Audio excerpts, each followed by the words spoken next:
चुनाव आयोग का नया नियम लोकतंत्र पर सीधा हमला है। भारत में हमेशा से पारदर्शी तरीके से चुनाव हुआ है, मगर धीरे धीरे सब बदलता जा रहा है। भारतीय लोकतंत्र की रीढ़ कहे जाने वाले चुनाव अब खुद ही संदेह के घेरे में हैं।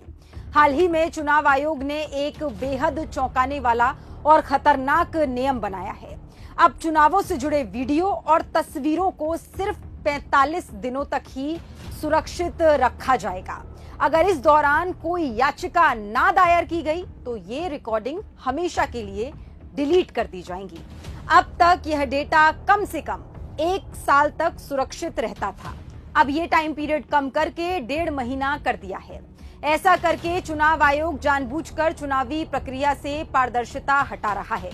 ये बीजेपी की एक सोची समझी राजनीतिक रणनीति का हिस्सा है, जिसका मकसद चुनावी धांधलियों के सबूतों को मिटाना है। ये पहला मामला नहीं है। दिसंबर 2024 में भी चुनाव आयोग ने रातों रात नियम बदलकर चुनावी दस्तावेज और वीडियो रिकॉर्डिंग को आम जनता की पहुंच से बाहर कर दिया था।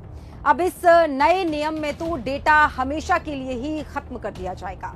यानी जिस संस्था से जवाब चाहिए था, अब वही सबूत मिटाने में लगी है। साफ दिख रहा है ये मैच फिक्सिंग है और फिक्स किया गया चुनाव लोकतंत्र के लिए जहर है।